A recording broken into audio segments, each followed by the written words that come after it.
শ্রীরামকৃষ্ণদেবের জন্মতিথির ঠিক পরের রবিবার জনসাধারণের জন্য অনুষ্ঠিত হয় এই সাধারণ উৎসব, যা নামে সাধারণ হলেও এর মাহাত্ম্য অসাধারণ। শ্রীরামকৃষ্ণের উদ্দেশ্য ছিল ভক্তিভাব প্রচারের সাথে সকলের মধ্যে করুণা তথা ঐক্যের ভাবধারার সঞ্চারণ করা। তাই তিনি নিজের তথা সকলের মধ্যে আনন্দময় শৈশবকে জাগরিত করতে সর্বদাই তৎপর থাকতেন। তাই স্বামীজি ভক্তদের মধ্যে হারিয়ে যাওয়া শিশুটিকে পুনরায় খুঁজে পেতে সাহায্য করার উদ্দেশ্যেই আনন্দমেলার সূচনা করেন।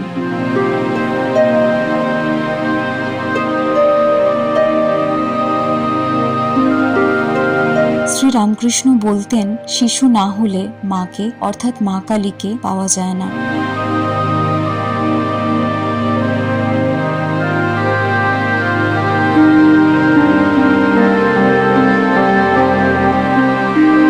এই দিন সকল নিয়মের বেড়াজাল শিথিল করে আনন্দমেলা ছোট বড় সকলকেই সেই মায়ের কোলে শিশুটিতে পরিণত করে, যেমনটি ঠাকুর চাইতেন।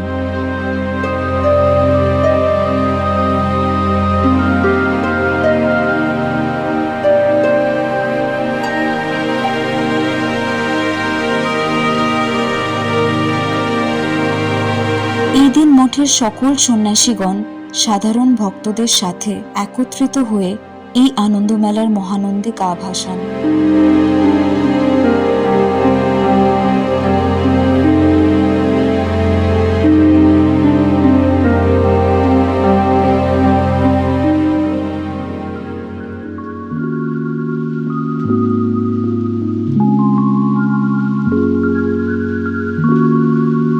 ভৈরবী সুর বেজে ওঠার সাথে শুরু হয় ভক্তদের মঠে প্রবেশ।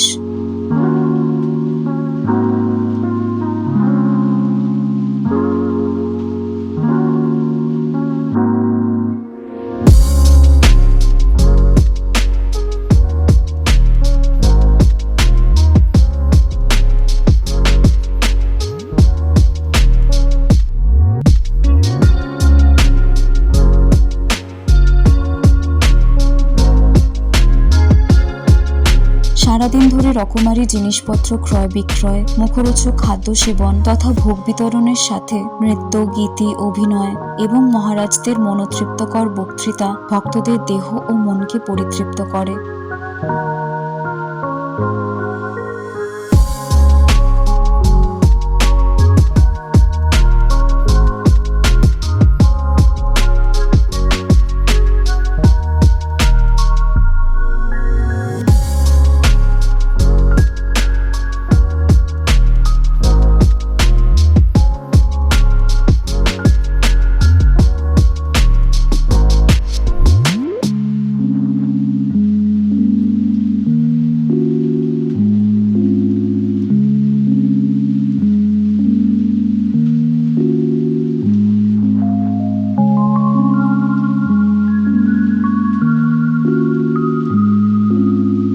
এক কথায় এই আনন্দমেলা শূন্য হাতে মঠে প্রবেশ করে দিনের শেষে অমৃততুল্য প্রসাদ এবং মহারাজগণ প্রদত্ত অমৃত বাণী গ্রহণ করে পূর্ণ হয়ে আপন গৃহে ফিরে যাওয়ার আরেক নাম।